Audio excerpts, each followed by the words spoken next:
PRX. Friends beyond the binary, ladies and gentlemen, boys and girls, it's time for the pod. This is a rare thing. I'm recording with my hair damp or wet, post-shower, shower clean. When I'm shower clean, the meanders are, they roll off me. Yeah, come clean, Scooter. Well, I came clean, just mostly, keep my, passageways open because I'm recovering from a COLD. But I'm here to keep you warm and take your mind off of stuff because it's time for Sleep With Me, the podcast that's here to put you to sleep. The way we do it, though, it's a little bit different. This podcast does take some getting used to. I'll just tell you up front, most people, it takes 2 or 3 tries to get used to. It is very different.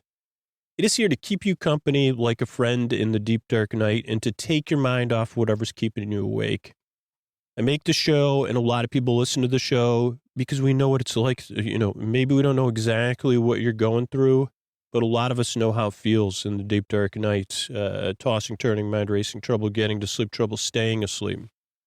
But the other side of the show is that you deserve a good night's sleep, whether it's through this podcast or something else. I really hope you could get the sleep you need and you deserve. So I'm so glad you're here. If you're new, I appreciate you coming by. Regular listeners, what up? What up to you, to your pets, to the fishes, and all the other pets out there? What else I got to say? Oh, yeah, the structure of the show. So we'll have some support for the show so it can be free, then a long, meandering intro. And then we'll go on from there because it's time for Sleep With Me. Once again, the podcast that puts you to sleep. And here's a couple of ways we're able to do it for free twice a week. If your hand hits the fridge tomorrow or that coffee pot, say, oh, sleepwithmepodcast.com/sponsors. Let me check those out.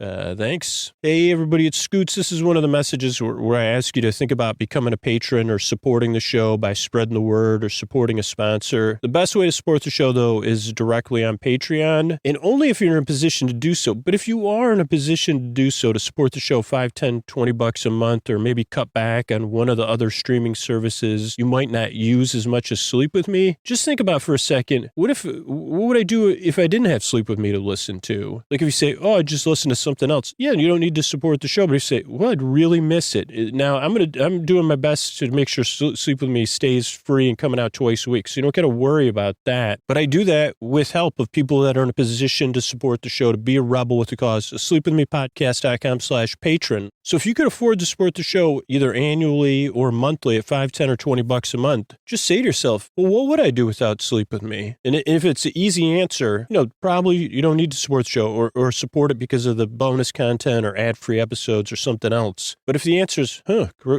boy, I don't know, and you can afford it, please support the show, particularly right now. I mean, it's a time, it's not an easy time for anybody. So just ask yourself that question if you're listening. Well, what did you do? What did you do before Sleep With Me? And what did you spend money on before Sleep With Me to help you fall asleep? And then be a rebel with cause, support a free podcast, sleepwithmepodcast.com/patrons, sleepwithmepodcast.com/patrons. Thanks, everybody. All right, everybody. It is time for the Sleepy Supporter Zone. It's the one part of the podcast I need you here. It's where I pop my peas and I say, pretty please, so I can keep the show free for everybody. And, we're going through a time we have less sponsors right now. I'm trying to make some changes behind the scenes because the show, I wanted to keep coming out for free twice a week. But if you hear a sponsor on the show, please check them out and then support them if you're looking for a product, or sign up for the free trial. Our sponsors are direct response, so that means they base their support of the show on how many people act on their advertising. So if you support a sponsor, I want to thank you here on the Sleepy Supporter Zone. I want to celebrate you. So fill out the form at sleepwithmepodcast.com/sponsors so I can say thanks for me, because your action means a lot. It keeps the show free. free for everybody else. How sweet is that? So thank you so much. Couldn't do it without you. Sleepwithmepodcast.com/sponsors. Looking for people to thank. Thanks so much. The next part of the Sleepy Supporter Zone is you getting the support you need right now. If you're in need of extra support, there's links to resources you could connect with right now in the show notes, including international resources. It's also about being a member of our communities, being a part of positive change, not just saying Black Lives Matter, not just saying stop AAPI hate, not just saying support Ukraine, but learning more, taking action. There's links to resources you could use in the show notes to do that. And it's about being a part of positive change, like I said, and join our community efforts,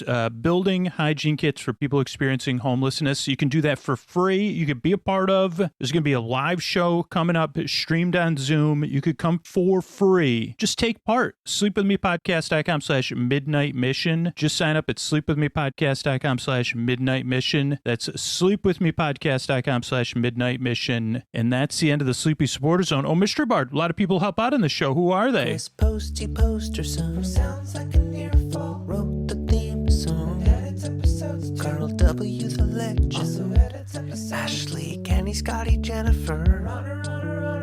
Eric and the team at Astound are on the website. I am the mystery bard. I do the lullabies, yeah. I do commissions at jonathanmann.net. I'll write a song for you. Any reason at all. You can tell me the story and I'll make it personal. You see the kindness shine straight on through when the listeners form their own Facebook group. Keith, Stacy, Sarah, Julie, and Jennifer. These are your moderators. Get support dear Scooter on Patreon. Buy the merch and support the sponsors. You can find anything you want at sleepwithmepodcast.com. And we're so proud that we could dance. Rusty Biscuit, Lois, Hannah like banana. Leah does the transcripts. Thanks, Mr. Bard. Don't forget, if you get your sleep phones, sleepwithmepodcast.com/sleep phones. Let me know about it too. And that, what do you say we slow down and get on with the show? Hey, are you up all night tossing, turning, mind racing, trouble getting to sleep, trouble staying asleep? It's time for Sleep With Me, the podcast that puts you to sleep. We do with a bedtime story. All you need to do is get in bed, turn out the lights, and press play. And then I'll do the rest. What I'm going to attempt to do is to create a safe place where you could set aside whatever's keeping you awake, whether it's thoughts, things on your mind, thoughts about the past, the present, the future, I don't know, pondering thoughts. But here's the thing, this is an early one. I say pondering thoughts, I say, okay, that's like looking at clouds. Like pondering thoughts are fine up to, probably not at bedtime though even. Because here's the thing, I can't control my pondering thoughts. When they say, man, watch out for that guy if he doesn't know how to keep his pondering under control. And it quickly, so maybe a lot of people, this is just a theory, probably incorrect. I'd say a lot of people, there's another term totally unrelated to everything I'm talking about called a level playing field. And I would posit that most people, or a large number of people, they have a level pondering field, right? That's where all that Hollywood pondering goes on, right? You're with, Ryan Gosling or somebody like that, and you're under a tree and there's clouds, maybe period dress, maybe he's, I don't know, am I getting into a Huck Finn reboot, romance with Huck Finn, but weed in his mouth, and you're there and you're looking at you're just pondering things. That's pondering on probably level, maybe you're on a slight rise. But for me at bedtime, pondering any time of the day, to be honest, I ponder at the top of a great summit, the old, what do they call that? Snowball Hill, or rolling snowball gathers moss and, becomes a giant thingamajig. So for me, I think for some people, it's like whatever that potential, I don't know, I'm getting into physics now, but once I start pondering, it goes downhill fast. There you go. That's another idiom or whatever. So some people have a level laying pondering field. Me, I'm at the top, and I think of this, I'm at old Don't Ponder Here Summit, where I ponder, and it goes downhill fast. So that's thoughts, feelings. It could be related to those thoughts or my metaphors. Feelings that are from, earlier in the day or that are just there, that are just coming up. It could be physical sensations. It could be changes in time or temperature or routine. It could be, you have something coming up. You have visitors. You're going to visit someone. Whatever it is that's keeping you awake, I'm here to keep you company and take your mind off of it, to be your friend in the deep, dark night, your bore bae, your bore sib, your bore cuz, your bore bestie, your neighbor, your friend. I'm here to keep you company and take your mind off stuff so you can fall asleep, because you deserve a good night's sleep is the main thing. That you deserve a place you can rest, a bedtime you don't dread, that you could feel neutral about or look forward to, but that you're not like, holy cow, I can't believe I got, you know what I mean? So you deserve a bedtime you feel good about and a place you can rest where you can get the rest you need so your life is manageable or more manageable, or you could be out there flourishing. That means you're going to be in a better place, and that means our world's going to be in a better place. But the other side of the show is, as I described, I know how it feels in the deep, dark night, tossing, turning, all that stuff. And so do a lot of other people. While I might not know exactly what you're going through, I've heard a lot of stories from listeners. And I know that, I haven't experienced everything every listener's gone through. But a lot of us can relate to how it feels when we can't sleep or we're waking up too early, or all of that stuff, or dreading bedtime. And that's what keeps us kind of connected in the deep, dark night in the strange digital way. And that's why I'm here to help. But now this show does not work for everybody. So if you're new, most listeners recommend give it a few tries and just see how it goes. You got nothing to lose. But if you already don't like the show or something, there's a lot of other sleep podcasts, and I have a bunch of them listed, and other sleepy stuff at sleepwithmepodcast.com/no thank you. So you could check those out. So those are a couple things. What I'll do is, did I already say this? I'll send my voice across the deep, dark night. I'm going to use lulling, soothing, creaky, dulcet tones and pointless meanders and superfluous tangents, which you've kind of already seen. I go off topic. I get mixed up. I forget what I was talking about. I double back. Then I reverse. Then I ponder. Usually I keep it to pondering, but then I'll ponder something else, and then I'll wonder. And then I'll say, well, I wonder about that. I ponder if I know what that means. Is that a wonder or ponder? Wonder, W-O-N-D-E-R, ponder, onder. I wonder if is that a root, onder? There's a show about to come out when I'm recording this called Andor here, to service your rebellion needs. Okay, great. Anyway, say send my voice across lulling, soothing tones. What else do you need to know if you're new? You know why I make the show, to keep you company and take your mind off stuff. So that kind of means that this is a podcast you don't really listen to. Now you can listen, but there's no pressure to listen, no pressure to fall asleep. What that means is you could kind of barely pay attention to what I'm saying, or you could, just follow it, or you could turn me down to a mumble. There's a lot of different ways people listen, but most people, it's just barely humoring me. Okay. Yep. Keep going, Scoots. Keep up the good work. Andor. Yeah. Onder, over, onder. Onder is beyond, like I'm beyonder. That's what, yeah. So, it's a punchline of one of my jokes, that I don't have right now about romance. Onder. Is beyonder. So Okay, so this is a show you just barely listen to. Also doesn't put you to sleep. Now, if you can't sleep, I'm going to be here to the very end because I'm here to keep you company and take your mind off of stuff, not to put you to sleep. You just kind of fall asleep whenever it works. And if you can't sleep, I'm going to be here to the very end to keep you company. And that's kind of what works both ways because there's people that listen all night long and there's people that set sleep timers. And then there's people that can't fall asleep that are listening or need a break during the day. So I'm here to keep you company, to be your boyfriend, your borbay, your borsib, your borcuz, your borbestie, your neighbor, your borbur, your boyfriend, to keep you company in the deep, dark night and just take your mind off whatever's keeping you awake. That's really why I'm here. The other things, if you're new to know, other than not everybody likes me, it takes a few tries to get used to the show. This is a podcast you don't listen to, also doesn't put you to sleep. Other things it takes some getting used to is the structure of the show. And the show's designed in a very specific way, though you can repurpose it as you become a regular listener.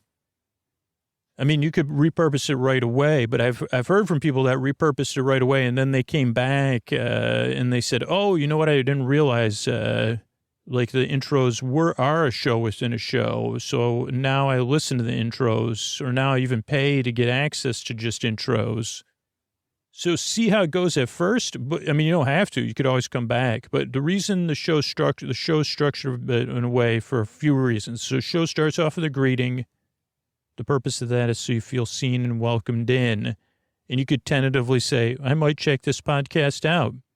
Then there's sponsor support and listener support. That's so the show can be free or optional to pay for. And you say, optional to pay for? Because a lot of sleep, how much money have I spent on sleep stuff, right? So you could just see how it goes or, just to listen. You don't have to do anything. All that's optional. The show comes out twice a week. That's another goal for free. And then there's support for listeners, support for communities around the show. Then there's the intro, which is separate from the support.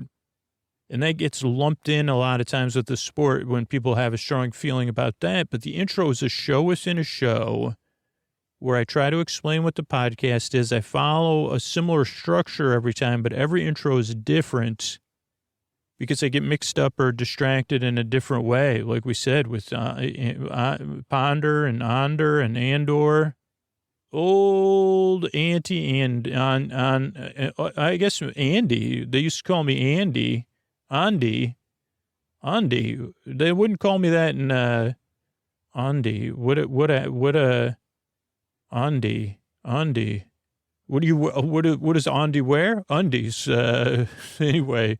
Meanderwear. I haven't said that in a while. That's what I wear.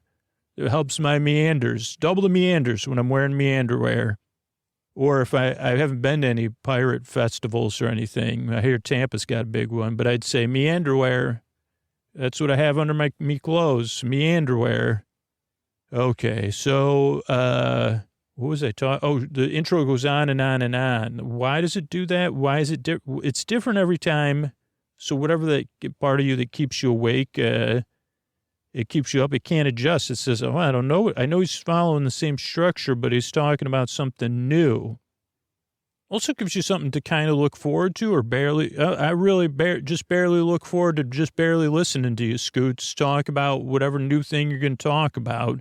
That's really like a lot of the feedback I get with hardcore listeners. And that's what works about the show. But the intro really serves a purpose, which is to give you a break or between being awake and asleep. The intro is the twilight period of the show, the wind down. That's what's been shown to work with a lot of different sleep-related stuff. That's science-based, is having a wind-down routine to ease you into bedtime really does work. It works for me. And it works for a lot of listeners. So some listeners are getting ready for bed. Now there's a percentage of listeners that are asleep. There's a percentage of listeners that skip the intro. Maybe they have their own bedtime routine. But for most listeners, it's like whether you're in bed getting comfortable, you're doing something else relaxing, or you're preparing to get ready for bed, the intro is a slow wind down from the day. So that's why the intro is like between 10 and 20 minutes long. Not just because it takes me that long to remember the stuff I forgot that I still have to get to, but and because I have a tendency to go off topic. I mean, those are part of the whole. So that's why the intro goes on and on and on. Then again, there's support between the intro and the story, so the show could be free, optional to pay for. Then there's the story. Tonight would be an episodically modular story, Nuns in Space, meaning you could listen to it in any order. I think this episode is going to be a seasonal one, but it not very seasonal, like about dressing up and going out and stuff like that and saying, hey, how about a treat for me? But you could listen to it any time of the year and in any order. You'll get all the information. So no matter what the episode number is, don't worry, I'll catch you up. And then at the end of the show are some thank yous and good nights. And that's the structure of the show. That's why I make the show. That's what to expect. Give it a few tries. See how it goes. I'm really glad you're here. I work really hard. I yearn a nice drive, and I really hope I can help you fall asleep. Thanks again for coming by. And here's a couple of ways I'm able to do it for you for free twice a week. Hey, Scoots here, just tucking you in.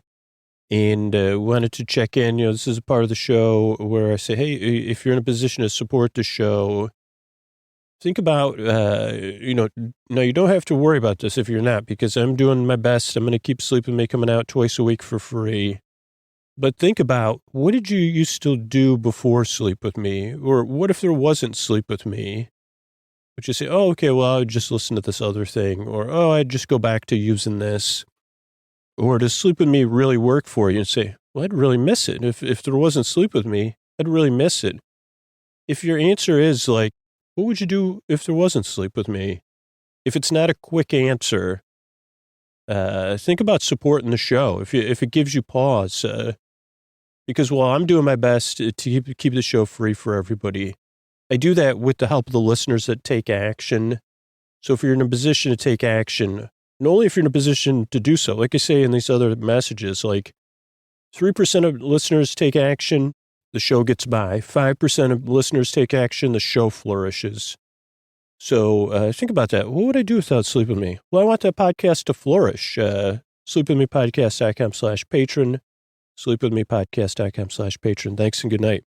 All right, everybody. It is time for our episodically modular series, Nuns in Space, which is it's a tale, it's a story, episodically modular, so you could listen to it in any order.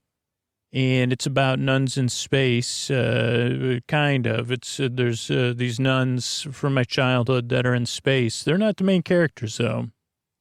But, I'm going to fill you in on everything you need to know. So you say, why is it named Nuns in Space? Well, there's some nuns in space. Scooter is on a spaceship with the nuns.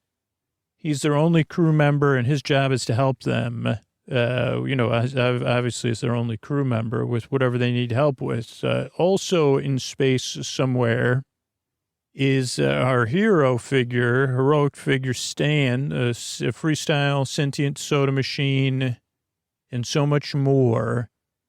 And Stan, now, one of the, what is that called? The conceit of this series that makes it so episodically modular is that at the start of each episode, majority of the characters don't remember what happened in the episode before them.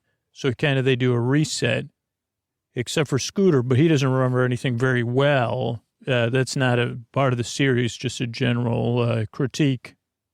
But so Stan, our heroic figure, freestyle soda machine, Stan usually resets and says, Stan finds themselves on a planet that has something going on that Stan's supposed to help with. Now, what Stan doesn't know is it's usually based in some sort of delusion, physical delusion, along with, a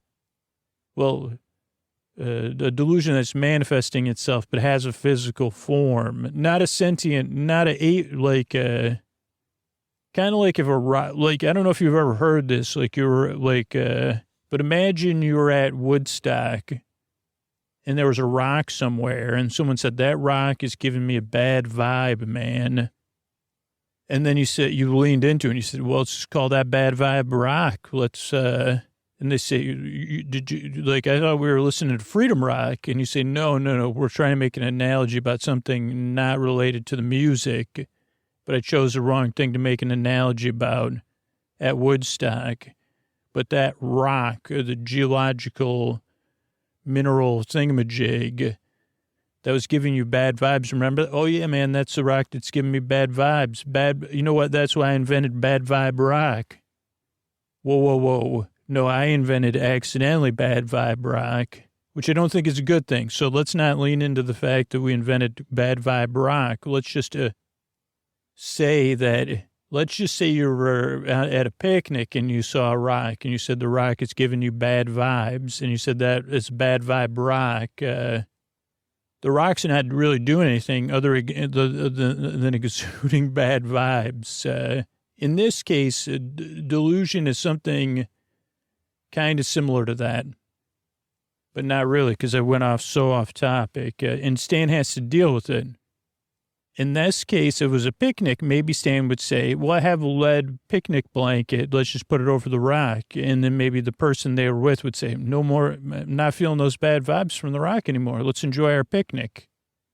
And Stan would say, problem solved. Let's go on to another episodically modular event. So that would be the shortest episode of Nuns in Space, except that one took place at a picnic ground after they left. Because of the, music metaphor didn't work. Because I was just trying to think of a place where someone would say, that rock's giving me bad vibes. So I shouldn't have played to the lowest common denominator in my mind. So I kind of got what I deserved. But hopefully you'll get the sleep you need and the distractions you deserve to carry you off into dreamland. And I know what I don't deserve is the endless loyalty and goodwill of our Hollywood announcer, Mr. Antonio Banderas. This is a friends beyond the binaries. The ladies and gentlemen, the boys and girls, it's time for Nuns in Space. Whoosh. Yeah. Nuns in Space. That's Mr. Antonio Banderas. Always here, always bringing the cheer. That's Nuns in Space, everybody. I'm going to turn it over to Stan. Hey, pen pal, it's me, Stan, your friend, freestyle soda machine, and we're trying to get a message to pen pal and maybe to Scooter because I feel like I wish Scooter was here or someone else was here with me, pen pal, but I know you are, but that's only because I record messages for you, but I don't know, pen pal. I mean, dealing with Scooter, I don't know where he is, but I'm here on a planet, pen pal. I don't know how long I've been here or when I got here. All I know is when I got here, somehow I'm playing the intermediary or negotiator now, pen pal. Or I was negotiating between this planet and the rest of this area of the universe, maybe the whole universe, the whole galaxies, I don't know, pen pal. A lot of people wanted to need this planet and the beings on this planet. What Scooter would say would be RBBs or TBBs, rail-based beings or transit-based beings, even though that would be inaccurate, pen pal. For Scooter to try to get something, to try to miscorrectly label something, but successfully catch the essence of it, he would be right. This is a planet with rail-based beings or transit-based beings. And I didn't know all this when I found myself here, but I was a negotiator and intermediary between, let's just say, the universe, to use another Scooter thing, and rail-based, the RBBs. Wow, sometimes it works, Scooter. So I'm here negotiating between the two. And when I say rail-based beings, was there one more B in there, pen pal? So the universe, this for a long time has been the top transit planet, transit creator for the universe. Because in most parts of the universe, pen pal, obviously, mass transit, traveling together is pretty important. no offense to Antonio, but just because in movies, people are traveling in spaceships with rockets, or they discover magical portals that they just jump through, that's not the case. And, because the history of the universe is older than people like Scooter would remember. And also Scooter would say, we didn't learn any of this, Stan. Small based travel, is only good for short distances in the universe. Usually you're looking at mass transits so that you can make the most of it. And it's, good use of resources. I guess this is a fill-in part, pen pal. And what they discovered was this planet naturally, organically could design solutions for most obstacles. But beyond that, they say what made their solutions better than other transit-based planets or transit-based beings? Are there other rail-based beings or transit-based beings? Yes, there are, of course. Why were theirs the best? Well, they would, no, they're not the only one. That's like the moral of the story before the story. But they were the most popular. They were very good at it. Their solutions would be imbalanced with the resource balance. They were long-term based solutions, but they were also very popular because, as Scooter, people that are similar to Scooter would say, well, I don't want to do that. I don't want, why can't I have my own rocket ship, Stan? It's a Scooter for short-based travel, you can. But I'm trying to make it, you're not here anyway, Scooter. So they were successful because they were popular.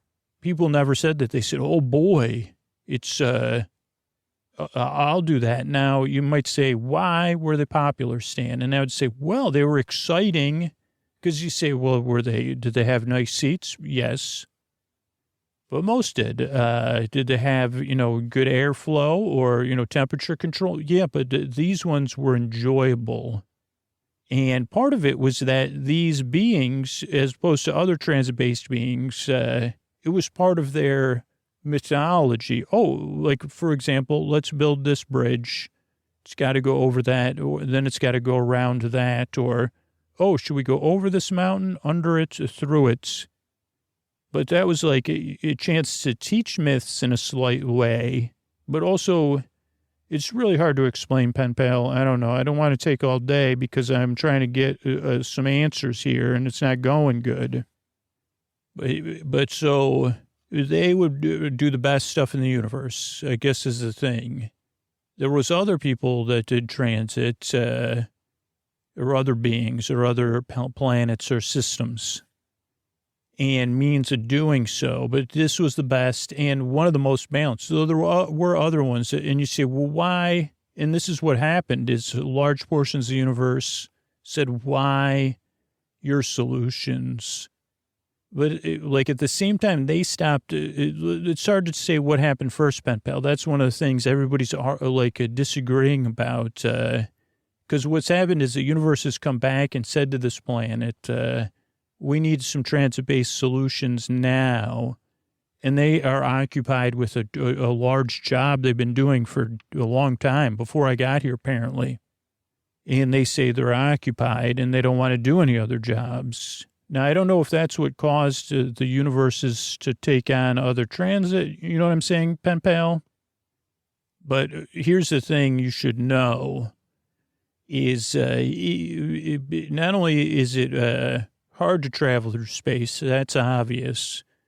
It takes a lot of resources. That probably is somewhat obvious. But, obviously people said, wow, what if we did this?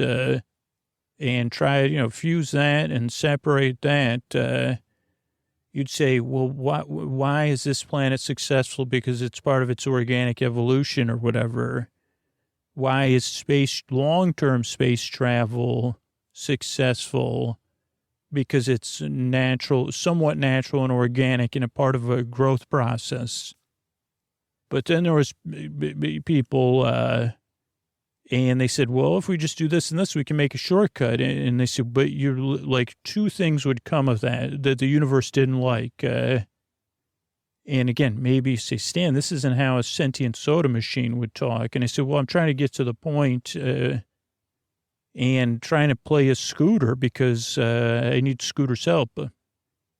But if you were creating wasteful space travel, you would either run out of resources, not be able to get there, it would take too long, or, as some of these universes and planets discovered, you could bend the resources. But those are two things that would result in that basically pollution, but not a sort of passive pollution. Chaos streams, which this one system would leave in its wake. We'll call that chaos stream based, but I don't know. This one form of travel would leave streams of chaos in the universe. If you encountered that stream of chaos, it would cause chaos. If it drifted into your system, it would cause chaos. Kind of like a concentrated stream of chaos. But also, and lo and behold, if it came into contact, there was also USPs, they're called, unexpected space problems. That was more common, where you'd go, oh, well, we'll just bend the light speed, time, space, universe, multiverse thing. You'd say, yeah, when you do that, every time you shoot off, you leave the USP appears, an unexpected space problem. And I don't know if that's where, I don't want to get into the history of the universe, my pen pal, but let's just say, remember we had that space whale. Now, I'm not saying that's how a space whale appeared that ate metal or whatever it did, or salvaged metal maybe. But you could say that something like that, very large and not friendly, even though that whale was friendly, that could be considered a U.S. unexpected space problem. I think I'm making sense, pen pal. I don't feel like it, though. So I was here, and then the universe said, we need your help. I said, why you can't, what? I don't even know what you're and then they filled me in, and they said, you're a spokesperson. Please get a hold of, I said, well, I'm not their spokesperson. They said, well, you're our intermediary. So I tried talking nice. Then I thought I was negotiating. So I was trying to get more, be like, okay, well, they're offering a very fair price. I got them to raise their thing. Then I tried, they said, no, we're working on this problem. And I said, well, tell me about the problem, the project. And they said, well, we're just testing the systems now. And I said, well, how long have you been testing it? And they said, we're testing the systems now. And from everything the universe told me, this one is nothing like it. It's just this large plane. It's very smooth. And they have transit going over this plane. It's kind of glassy. Very, not a lot of friction. Not a lot of obstacles. Kind of boring.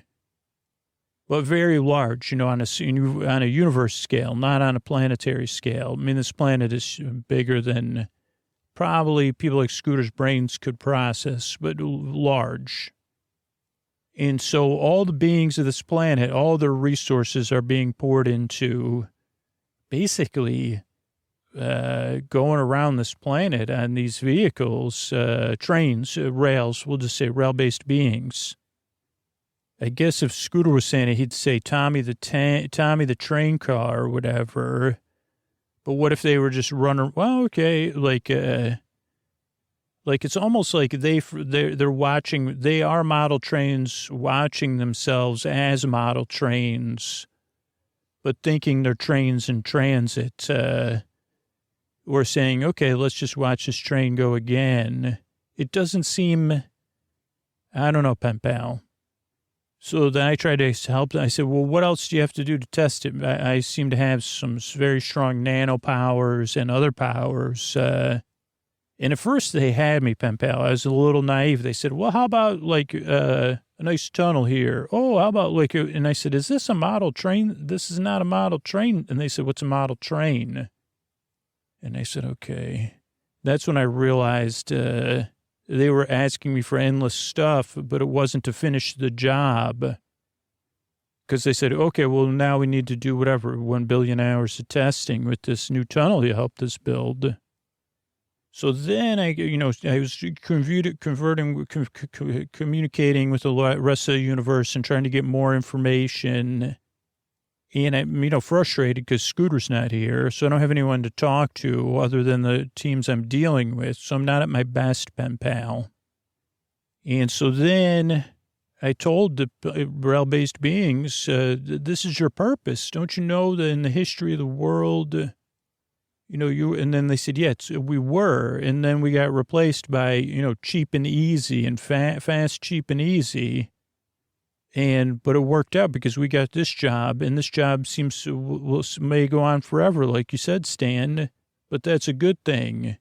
Maybe this job won't be complete, while we're, maybe it's for the next generation of rail-based beings.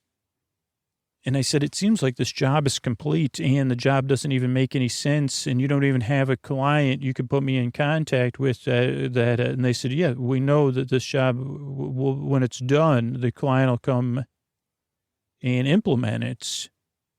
And they said, you're not a they don't use this language, but they said, you're not a rail-based being. So you don't get what it's like to be a rail-based being.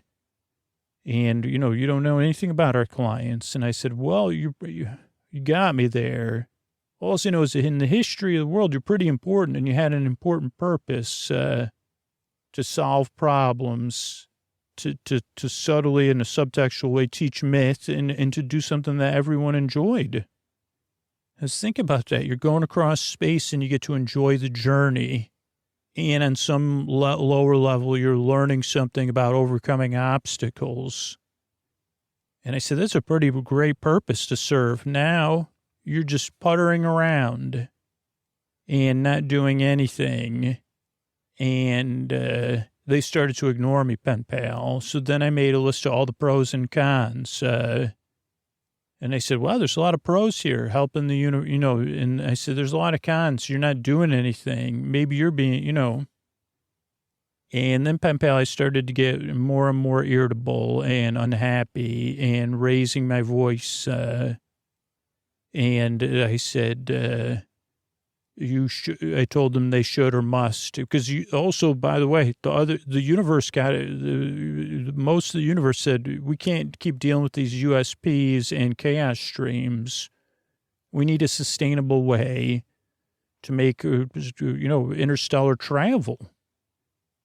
Sorry, pen pal. I'm trying to put a lot of this in terms Scooter will understand in case Scooter's listening to this and he hurries up and gets here. Because now everyone is ignoring me because they said this is what you should and must do at this planet. And then the outside planet said, if you can't handle this, Stan, maybe they'll understand better if we send some USPs your way. Because they said if we don't get this under control, we need help, and maybe some unexpected space problems will open their eyes. And so I don't even know what to expect, pen pal, other than that, because I don't think it'll be like a nice whale like Spudgy the Whale was. So they're sending unexpected space problems and maybe even a chaos stream here to show the people here that they should be making transit out there and not making it here. So I don't know, Scooter, I don't want to deal with any USPs is what I'm saying. So if you could wake up, Scooter, I don't want to deal with any USPs. No, yes, Stan, no, I know. Stan, I totally relate. There's no reason for you to have a USB port, though. Because as long for charging stuff, you're right. What a dream. Because then what if they change it again? It would just have a plug. Yeah. Oh, sorry, sisters. I'll be right there. I was just having a dream about Stan. Well, hey, sisters. Hey, what's that smell? It smells like, wait a second. Are those, aquariums with gerbils in there? Oh, sorry, sister. Yeah, I'm trying to focus. I was just distracted by the cuteness of all these gerbils. Those are not pets. Okay. Those are working. How long have you had gerbils on board? Always? Oh, boy. I don't think. Okay, so these are working gerbils. They're not pets. Okay, don't worry. I know from my childhood not to handle any of them, and because then they'll run around. So I just enjoy them by looking at them, and I'm not supposed to enjoy looking at them. Okay, sister. They don't look like, because they're not working. Okay, so these are working gerbils that are not working. Okay. So that's the problem is, okay. Well, they're supposed to, during a portion of their day, they're supposed to run on those things? Okay, and that runs some sort of essential operation. For the ship's navigation. And okay, interesting. Oh boy, I didn't know. No wonder no wonder I'm not like a swashbuckling space adventurer. Didn't know gerbils were required. I had trouble saying that, sisters. Gerbils are required. Gerbils were required. Gerbils not required. That would not be the story here. Gerbils are required to work a reasonable work day. That's what you're saying, right? Oh, what am I doing? Well, when I had gerbils as a kid, one thing we would do is give them toilet paper and paper towel tubes. And I know we have some great storage here, so I'm just giving them some tubes, paper tubes. How will that make them work? Well, I just thought they chew on them, and then sometimes some go through the tubes. So I don't know. I thought maybe that would keep them entertained, but they don't seem like they're interested in going on the treadmills or whatever they're called, the hamster wheels. Are you sure these are these gerbil wheels or hamster wheels, sister? Small pet wheels. Well, boy, they got me because I said if they're gerbil wheels, then we got a problem. If they're hamster wheels, we know what the problem is. I know they're probably the same wheel, sister. It would just be a matter of changing the label on the wheel. But that's not the case because these are space-based wheels or something, huh? Okay, so toilet paper rolls did not work. Paper towel rolls did not work. And the idea that you preempted my idea that the wheels were mislabeled or misidentified. I'm just speaking on behalf of the gerbils. I said I thought you hired me to run in a gerbil wheel, not in a hamster wheel. That might be, or one of those balls from the movie. Those are only in the movies, so I know, sister. But yeah, I mean, in the movies, you see them running around in those balls. But yeah, this is a wheel. I mean, I know from my childhood, they do like these wheels, so it's not hopeless. What I'm thinking as I'm looking here, sisters, is so you have a couple different homes for the gerbils, right? And you have a few different gerbils you've hired, I guess, or whatever. Do you do it? Oh, you get it through. Okay, well, are these temp gerbils or are these... They're always gerbils, always, but they're not always working, right? So here's the idea, sister. Sister, sorry. I didn't realize you were all invested in this gerbil thing. No, I'm trying to help you. I'm your crew member. Sister, you're right. I was just proposing an idea. So do you have any other, here's an idea. What if do you have I could run on a treadmill next to it. Okay, yeah, that's not working. You always have stuff right when I need it, but yeah, they don't seem to be following me on this treadmill. Hold on, sisters, let me look like I'm having fun. Oh boy, am I. If this had a TV, yeah, oh boy, this is great, huh, sisters? Look at me go. Maybe if you were cheering for me, that would be, no, you're not going to. Okay, so treadmill didn't work either, huh, sisters? Okay, my other idea, but that treadmill was a good one. I know that I didn't think of it on my own because I saw you moving it in here. That's why I brought it up. But so I was thinking is the other thing we could do, sisters, is if we I was going to say, if you have one more gerbil home or aquarium, that isn't an aquarium, I know. Do you have any of those gerbil tubes? You know what I'm saying? I never owned any of them. You do? Okay. So what I could do is, what if we set up this aquarium's bigger than the other ones. Now, all the gerbils live because they have their beds and their food and their water. Like, what if we have a workplace that they commute to, right? And maybe you, I don't know, maybe use some rewards, tricks or treats, type thing. I guess no tricks, but like different gerbils commute at different times because I know we got to keep some of them separate.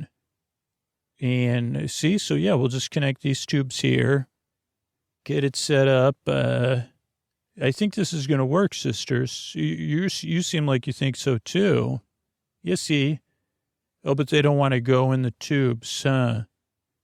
Yeah, because they've never been in them before. Maybe they don't I always wondered how they would know to go in them because I had gerbils, but no gerbil tubes. Or whatever they're called, gerbil playland. So, okay, let me think on this, sisters. Well, you know what I could do is, I noticed you had some from those large rolls of paper, like a giant paper, so I could climb through this paper towel, this giant, it's not paper towel tube, but it for a giant roll of paper it is. So I'll show them by climbing through this tube. Also, I'm hoping when I climb through this tube, I'll come out. Oh, hey, Stan, it's me. Scooter, where you been? Well, it's good to be here, Stan. I kind of was listening as I was climbing through a tube. I heard you're having some trouble here. Scooter, I'm having more than trouble. There's USBs on their way. Unexpected space problems, right, Stan?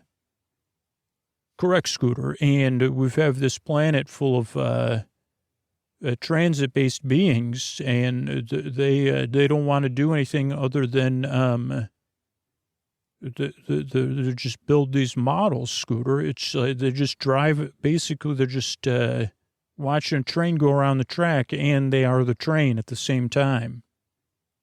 Okay, Stan. So they're just watching. They're just making the trains. So the universal space problem, unexpected space problems are coming here. We don't know what they are because they're unexpected. The universe obviously needs us to get them to help them. Scooter, right. I already knew all that. Okay, I'm just thinking, so you were trying to help them, and then they just kept asking you for stuff, almost like they had a model train set and you had an unlimited budget. Scooter, that's kind of what it was. They were looking to add on. But then they said, every time we added something on, they would be like, okay, we got to keep testing now. Okay, so I don't know if you remember, you won't remember this, Stan, but you were trying to do trick or treat before. Scooter, I don't know what you're talking about. I've been waiting here for you to get here to help me. No, but you so I was thinking if, trick or treating. Scooter, Scooter, are you thinking that we should add challenges instead of just giving them what they want? We should start doing unexpected rail-based RS. We should create problems on their train tracks, like tricks.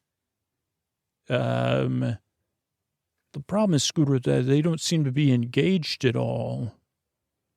Okay, Stan. So here's the thing. So they're doing it out on that big glassy plane, right? Scooter, correct. And that's not really working. There's something about the glassy plane, I think. Scooter, that's their client is the glassy plane, or from a glassy plane-based universe. I don't know, Stan, though. I don't know if you've ever, remember, I can remember this analogy about something giving me bad vibes or something. Scooter, you're giving me bad vibes because I can see on my, Scooter, I actually have, those USBs are coming. Okay, so can you, Stan, I guess I'm stuck with ideas. I'm having trouble coming up with an idea because it seems like they're just cruising around on this plane of delusion. So even if we put an obstacle on the tracks or whatever, or proverbial tracks, they would still be going around it on the delusion. Okay, Scooter, so... Oh, Scooter, I see what you're saying is, or maybe you're not saying it, is we have to do a way to get them, some of the isolated from the delusion without them knowing it or the delusion knowing it. So it's almost like we have to build a level of train above or below the delusion, which is, Scooter, that's easy. I didn't even think of it. And actually, Scooter, did you know you're in a giant paper tube with your arms just in your head and your legs sticking out? It looks like you're wearing a tube as an outfit. Well, I was, Stan, but like kind of like a costume, I guess. Okay, Scooter, well, now's not the time to be dressing up in a costume. Really, it's not good for problem solving, but it is actually. So I can do I can use my nanos in some of my powers. Scooter, I have these weird powers. Yeah, no, Stan. But I could create stuff over and away from the delusion and under and through it. Okay, Stan, and I think like as you trail, like as you trail away from it. Oh, Scooter, great idea, because I can take the delusion, we can tunnel through it, and we can slowly dilute the delusion. So the delusion and the rail-based beings don't catch on to what we're doing. Okay, Stan. And then I think what you need to do is prepare. Is there a part of the planet that isn't covered in this? Oh, Scooter, the planet's huge. Okay. And how are the unexpected space problems? Are they being launched here? Scooter, they are. It's not really, like, I think, honestly, now that I'm thinking about it, I don't think they're going to send the worst. They still want us to help them, right? Right. So I think in some sense, like we can use those unexpected space problems. Like, so if we can guide it towards a landing zone. Oh, Scooter, you're right. I see what you're saying. This is like a slow awakening of this planet. Sure. Yeah, that's totally what I meant, Stan. Okay, Scooter, so I'm slowly creating tunnel, and I don't even think they're going to notice. It's part of, they're saying, oh, there's a new layout. Okay, I'm watching them, Scooter. Luckily, Scooter, this is happening on a different time frame. You know, this is easy for us to watch, even though it's not happening on the same time frame as us. Stan, I wouldn't understand. Oh, don't worry, Scooter. Okay, and now they're headed out, towards so the delusion is lowering and lowering and lowering, but I'm going to keep it going until we get to the landing zone. And the first unexpected space. Oh, Scooter, it's a seemingly bottomless pit. Okay, so that's a good one. I'm going to put it right where the train, like where the tracks would go. Don't you think they would just, they're not building a bridge over it. No, Scooter, they're going to use the seemingly bottomless pit for energy. Oh, wow. And even think about that. If it's seemingly bottomless, Scooter, it's going to generate, they're going to use it to generate power. I don't even know how, like, if, Scooter, don't worry about it. They're working on it. So, and they work very fast to us. Scooter, are you sensing, like, do you feel metaphors about bottomless pits now? I'm feeling like if I was riding that train, I would have a better sense of comfort around the idea of bottomless pits. Right, Scooter, because they're working a problem where the bottomless pit is part of the solution and the obstacle at the same time. Okay, Stan, here comes the next unexpected space problem. What is it? Well, Scooter, this one, interesting. What's interesting about it? Scooter, it's just an area where things don't smell good. What do you mean? It's just it's a large area. That's an unexpected space problem. You don't want to be there because it doesn't smell good. Is it like not good for you? No, it just doesn't smell good. I mean, you get the sense you don't want to be there. Okay, and it's in the way of Scooter. Yeah, it's in the way of it's in the path of the train. So they're gonna have to probably problem solve it in some way. And Stan, what are they doing? Well, Scooter, looks like they're using different techniques. One is encouraging people to get up and move around, which creates its own energy, like the passengers on the transits. And then another thing they're doing, Scooter, is using it as an opportunity. Again, they come up with all these ideas, Scooter. I didn't even know. So another way they're going to generate energy is by using people, because this area is so large of this intense smell. It also means that people's sensitivity to other smells is increased, and they can use that to somehow, they can use that to influence people's behavior, which influences, it's complicated, Scooter. So they're going to use the bad smells to help people organize the good smells. Close enough, Scooter, yeah. Okay, Stan, which one's next? Scooter, this one, oh boy, this is, I don't know what this is a big mirror.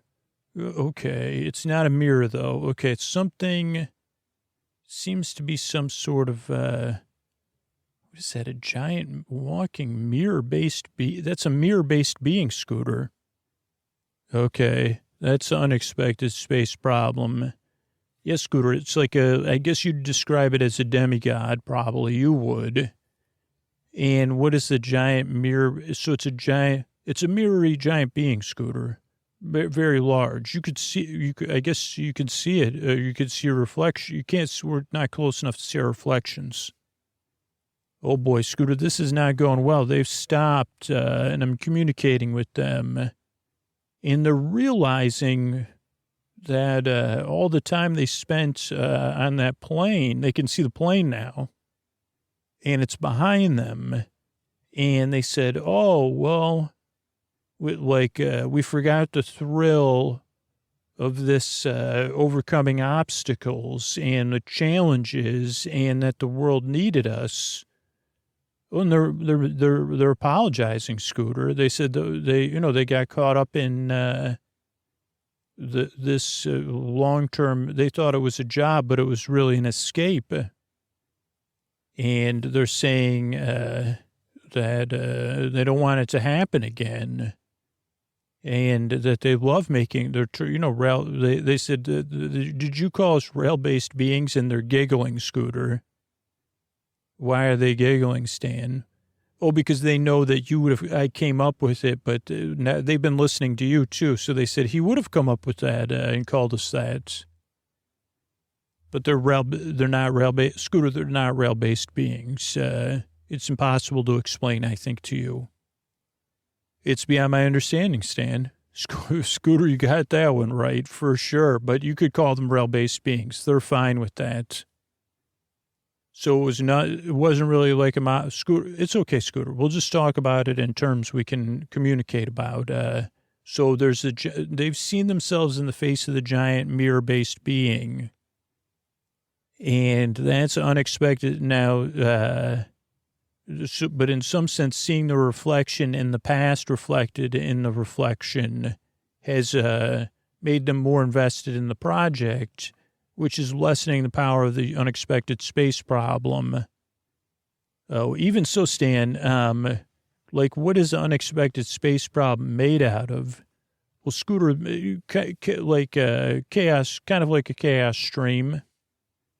Okay, well, can it communicate with you? Scooter, I think, yeah, I can communicate with our friends here, and they can communicate with the giant mirror being. Okay, can you have the mirror being go back towards the plane and reflect the plane towards itself? Scooter, what do you think that'll do? I think that'll cause, if the mirror can reflect the entire plane into, have the plane see its reflection, like the shiny mirror plane. But Scooter, it's a mirrory plane. Right, I think that that'll cause the plane, Scooter, the plane's breaking, it's dematerializing, Scooter. Yeah, that was pure delusion, Stan. Oh, wow, Scooter. So that was a whole plane of delusion. That was what had booked that job of these planet for the past long time. Yeah, and now it's slowly and fastly dissipating before our eyes in the reflection of a giant mirror-based being that's also dissipating. Scooter, that's exciting. I don't know. I did get a call, though, from your rail-based being friends, and they said they've invited us because they said they're getting jobs in now, and one of them is to go over this giant, it's not here, but they're going to replicate it, a giant mountain. And they said that we can go in the sleeping car, and do you want to go there? Sure. That'd be a little weird, though. We're going to be inside of a rail-based scooter. It's not like that. So, yeah, we'll get in. See, here's the sleeping car pulling up for us. Wow, so this is a giant sleeping car. Yeah, and Scooter, it's going to show basically that, it's kind of thrilling to find a way where we could all travel together and overcome obstacles.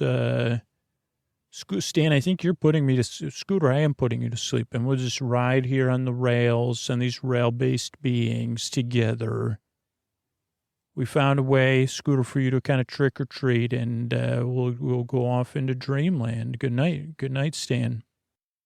I think everybody wrote a review or on Apple Podcasts recently. Karam 1212 had a baby and had a lot of sleep troubles. And this podcast helped get back on track. Now I fall asleep within 15 to 18 minutes, sleep for 6 to 8 hours. I'm now able to be in a better position to be a mom because I sleep.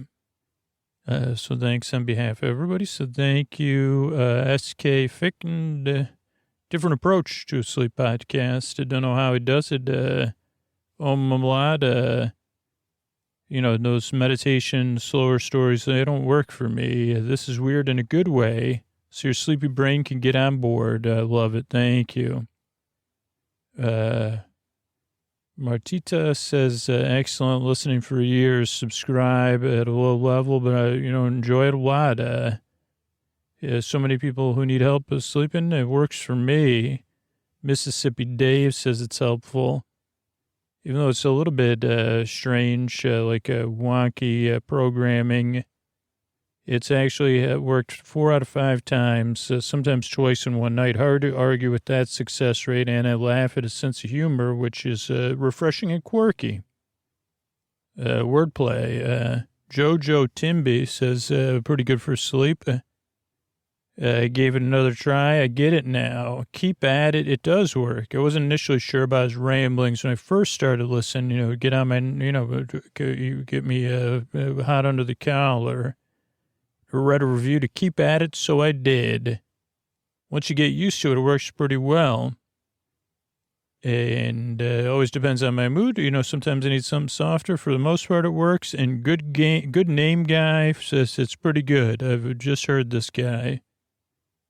So that's it. Thanks, everybody, for reviewing the show, for supporting the podcast directly on Patreon, or for supporting sponsors, or just sharing about podcasting. Couldn't do it without all of you. I really appreciate it. Here's some Tuck You In sponsors that enable us to grow all those archives. Thanks and good night.